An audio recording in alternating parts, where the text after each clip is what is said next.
Fala galera, sabe quando aquela empresa que você gosta solta o balanço, solta o resultado e você abre aquele resultado, não sabe interpretar, não sabe ler? Então hoje a gente vai ensinar como interpretar uma DRE. Matheus em Ação está no ar. Então pessoal, interpretar uma DRE não é fácil, claro que é muito mais do que o que a gente vai ensinar aqui, mas esses aqui são os princípios básicos para você interpretar uma demonstração de resultados do exercício, que vai mostrar ali todas as linhas ali do resultado da empresa. Então vai mostrar a receita bruta, a receita líquida, e a gente vai saber aqui interpretar isso aqui e entender o que é uma análise horizontal e uma análise vertical para a gente fazer a leitura dessa DRE. Então a gente fez uma DRE fictícia aqui e vamos mostrar para vocês como é que interpreta isso aqui, o que a gente pode extrair do resultado dessa empresa fictícia, né? Então vamos lá. A gente sempre começa aqui com a receita bruta, que é tudo que aquela empresa vendeu, tá? De tudo que aquela empresa vendeu, tem impostos, né, e cancelamentos. Então a Magazine Luiza vendeu alguma coisa lá, então aquele dinheiro entrou lá para ela, mas o cliente cancelou, pediu o estorno. Então isso aqui vai entrar aqui. Os impostos sobre a receita bruta também vão entrar aqui. Então tá aqui, ó. 2020, essa empresa X aqui que a gente está analisando teve 1.100 de receita bruta e 180 entre impostos e cancelamentos, tá? Em 2021 já foi 1.200 de receita bruta e 200 impostos e cancelamentos. Então o que a gente pode extrair aqui? A análise horizontal, ela vai se propor a analisar dois períodos, certo? Então o que a análise horizontal está mostrando para a gente aqui? Está mostrando para a gente que de 2020 para 2021, essa receita bruta cresceu 9%. Então é isso que a análise horizontal vai mostrar, comparar ano contra ano. Por que está 120% aqui na análise vertical? E aí vocês vão entender quando a gente passar para a receita líquida, tá? Quando a gente diminui aqui os impostos e cancelamentos da receita bruta, a gente chega na receita líquida. E esse é o número que a gente pega como base para fazer a análise vertical. Então a receita líquida representa 100%. Então os outros números a gente vai fazer a análise vertical em cima desse número da receita líquida. Por exemplo, quando a empresa tem lá a sua receita líquida, vamos dizer uma empresa industrial, ela teve lá os seus 1.000 aqui de receita líquida, tá? Então ela tem um custo daquele produto que ela vende. Então o custo que ela tem para produzir, né, aquele produto ou para prestar aquele serviço. E aqui a gente estimou aqui que seria 600 o custo. Então 600, esse menos 600 aqui, né, representa 60% da receita líquida, tá? Então a gente tem essa análise vertical aqui que é feita simplesmente relacionando aqui quanto custou o produto e quanto ela teve de receita líquida. Então 60% é o que custou da receita líquida para produzir o produto.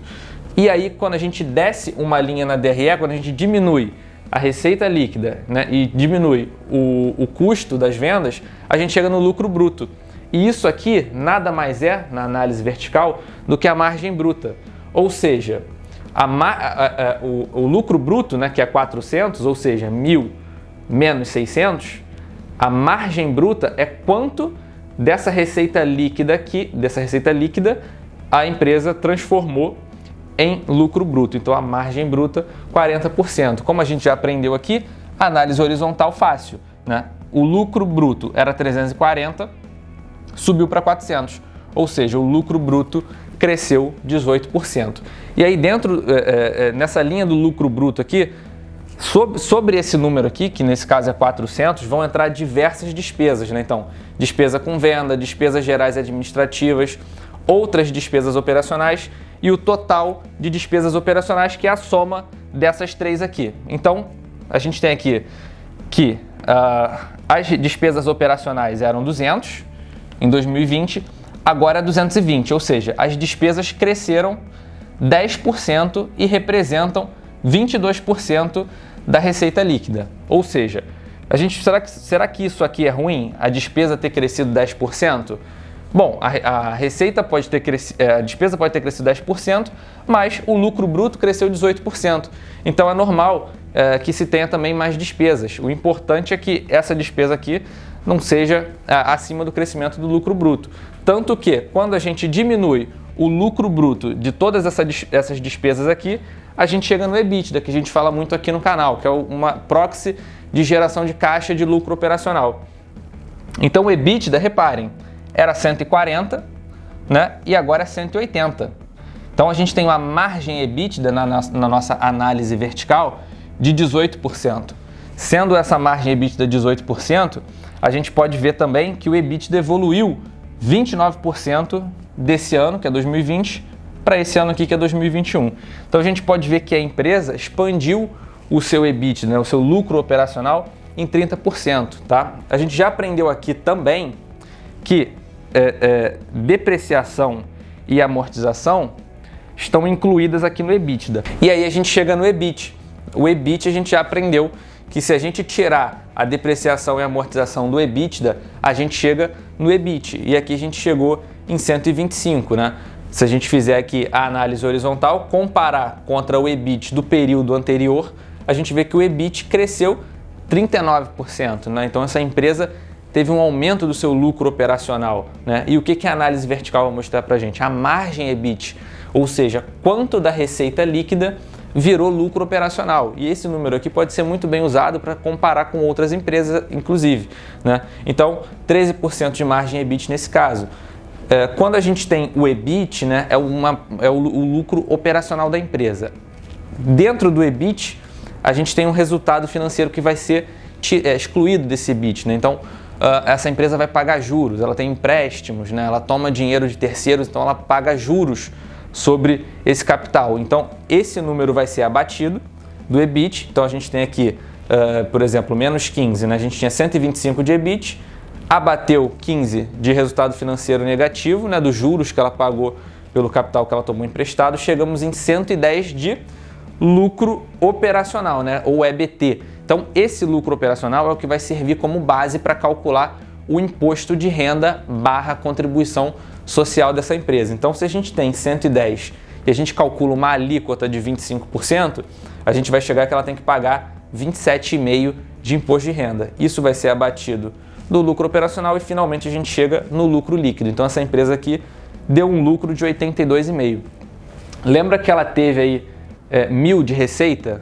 Ela teve 1.000 de receita, né? A gente foi abatendo um monte de coisa aqui, chegou em lucro operacional, chegou em EBITDA, chegou em lucro bruto, chegamos finalmente em lucro líquido e tem aqui, né, uma margem de aproximadamente 8%. Então, 8% é quanto dessa receita líquida aqui ela transforma finalmente em lucro líquido que cai no bolso do acionista. Então, essa é a função da análise horizontal e vertical. Quando você compara ano contra ano, né, quando você compara a evolução de 2020 para 2021, você está fazendo uma análise horizontal. Quando você está fazendo uma análise vertical, o que você quer saber é a representatividade de cada número desse aqui dentro da receita líquida da empresa. Então, essa é uma forma simples e rápida e é uma introdução de como você pode interpretar uma demonstração de resultado de exercício. Então é isso, pessoal. Toda segunda-feira eu tô aqui com vocês no Mateus em Ação. Todo dia tem conteúdo aqui no canal, a hora do trade de 9h30 às 10h30, Morning Call e diversas informações dentro do nosso Telegram. O QR Code está na tela, na descrição do vídeo. Tem todos os links que você precisa para acompanhar a gente e toda sexta-feira tem Fecha a Conta trazendo o resumo do melhor da semana na Bolsa. Pessoal, um grande abraço a todos e até a próxima. B Capital, invista ou invista.